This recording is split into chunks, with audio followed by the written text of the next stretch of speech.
Star News-ը առանձնացրել և ներկայացնում է շոու բիզնեսյան օրվա ամենահետաքրքիր և ուշագրավ իրադարձությունները բոլոր մանրամասներով։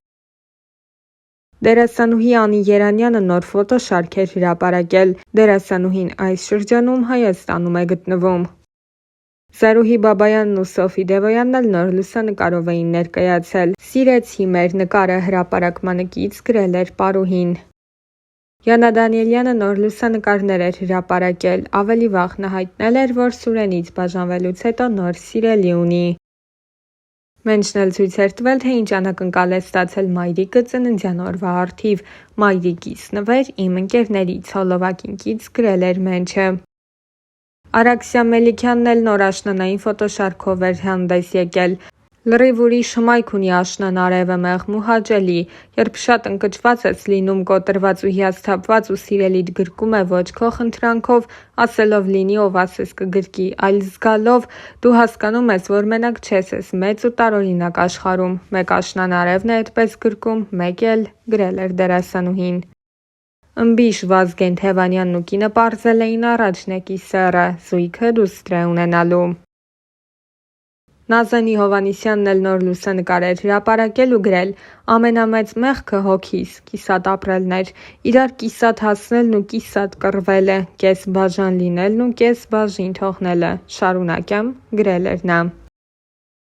Սիլվի Բարկովան Հնդկաստանում հնդկական տոնակատարության էր մասնակցել։ Սիլվին վերջին շրջանում ամուսնու հետ հրապարակումներով հանդես չի գալիս, փոխարենը ցույց է տալիս, որ փորձում է մասնագիտական գործունեություն ծավալել։ Արթուր Աբրահամը շնորհավորել էր որդու տարեդարձը, Գրիգորը դարձել է 9 տարեկան։ Սիրուշոն նոր ֆոտոշարք էր հրապարակել։ Երգչուհին պարբերաբար հետևորդներին ուրախացնում է նոր հրապարակումներով։ Դերասան Թոմ Հոլանդը շտապ տեղափոխվել է հիվանդանոց Սարդ Մարթը նոր ֆիլմի նկարահանման հրապարակից։ Դեպքը տեղի է ունեցել Անգլիայի Ուդֆորդի Լիվստեն ստուդիայում հնարքի ժամանակ, որը ձախողվել է։ 29-ամյա դերասանը գլխի հարված է ստացել և տեղափոխվել հիվանդանոց, ենթադրաբար ուղեղի ցնցումով։ Սցենարիստ, պրոդյուսեր Դիանա Գրիգորյանը սոցիալական հարթակներում հաճախ է հրապարակում նոր կադրեր և ցույց տալիս, թե ինչ զարգացումներ են սպասվում վերջին զանգը հեռուստասերիալում։ Նրա հերթական հոլովակը վերաբերում էր Ռոզա Դավթյանի և Էդգար Իգիթյանի կերպարներին։ Վերջինս ամուսնության առաջարկություն է անելու Ռոզա Դավթյանին հեռուստասերիալում։ Դիանայի այս հրապարակումը արդեն հասցրել է արժանանալ համացանցի օգտատերերի ամենատարբեր մեկնաբանություններին։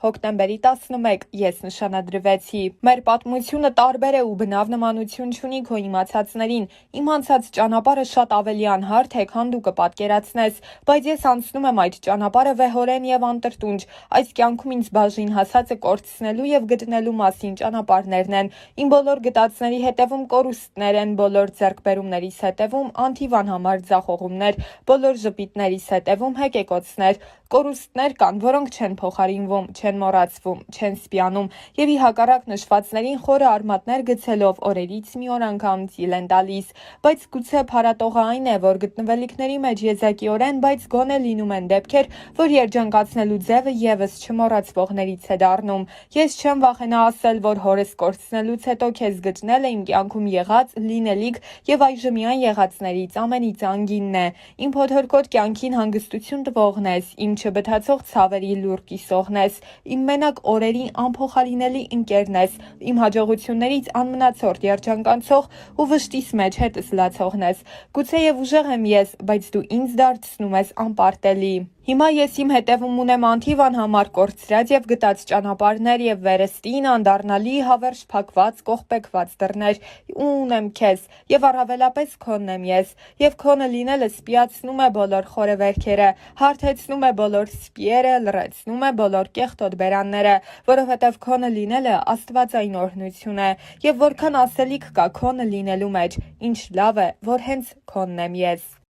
Երիտասարդ դերասանուհի Ռոզա Դավթյանը կարողացավ հայտնիություն ձեռք բերել շատ կարճ ժամանակահատվածում, ինչպես ասում են, մեկ նախագծի օգնությամբ։ Բնական էր, որ այդ ճանաչումը իր հետ պետք է հանրության հետաքրքրության նոր ալիք բերեր իր հետ։ Այս ընթացքում Ռոզան մեկ ծավալուն հարցազրույց է ունեցել, որի ընթացքում անձնականի մասին որոշ մանրամասներ էր հայտնել։ Դեռ հեռուստասերիալի ընթացքում շատ էր քննարկվում Ռոզայի և դերասան Կարեն Ասլանյանի սիրավեպի մասին լուրը։ Այդ թեմային անդրադառնալով դերասանուհին նշել էր. «Ես երբ գալիս էի հյուր ինքս ինձ ասացի, որ պետք է լինի մի տարածք, մի ներքին բան, որը միշտ քոնը պետք է մնա ու ես կարծեցի, որ անձնականը ամենաճիշտ տարբերակն է դրա համար։ Ես ու Կարենը հոյակապ ընկերներ ենք, մեզ մոտ ամեն ինչ լավ է տաղավարում։ Դրանից դուրս մենք երբեմն շփվում ենք, բայց իմ անձնականը միայն իմն է, ոչինչ չեմ հերքում կամ ոչինչ չեմ փաստում։ Ես մի բան կասեմ, այնինչ իրականում կա առանց իմ ասելու կամ մեկ ուրիշի հերքելու կամ փաստելու միշտ երևում է։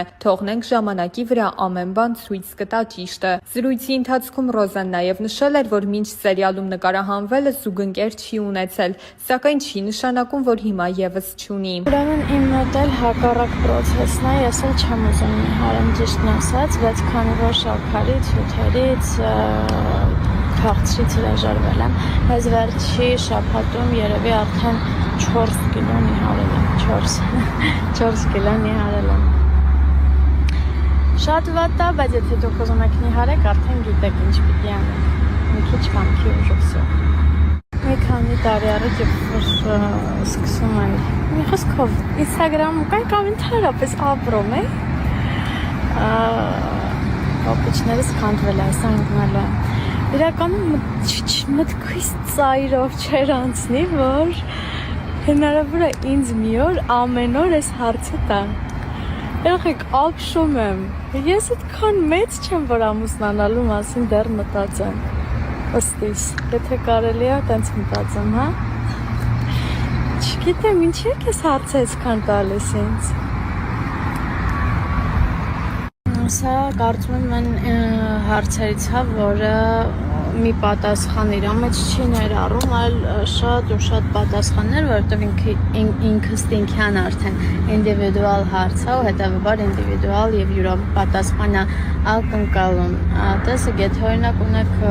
քթի կոմպլեքս, արտաքին կոմպլեքսների մասին ես խոսենք, դրա լուծումը արդեն դուք կարող եք տալ, բայց եթե խոսքը ներքին կոմպլեքսների մասին է, դա արդեն հոգեբանական մոտեցում է պահանջում։ Չգիտեմ, կան իրականում կոմպլեքսներ, որոնք այնքան էլ կոմպլեքս չեն, ինչքան մենք ենք դա դարձնում այդպիսին, բայց արդեն ներքին կոմպլեքսները դրանք լուրջ բարդություններ են, որոնց դեմ պիտի հոգեբանորեն պայքարեք։ Չգիտեմ ինչքանով կարողացա օգնեմ, շատ դժվար հարցեր, դժվար պատասխանել ակնկալում էր։ Սա համարենք վերջին հարցը, որովհետև գիտեք, որ ես ատում եմ շատ ստորիներ ու երբ որ իմ մոտ էլ այնպես ստացվում, որ շատ են, նյարդերից չգիտեմ ինչ եմ, Instagram չեմ մտնում, որ չտեսնեմ, որ շատ եմ մտցել։ Տեսեք, ես այս հարցին, թե հաղորդման ժամանակ, ովսիկետ մեր հաղորդման ժամանակ, թե առհասարակ ստորիներ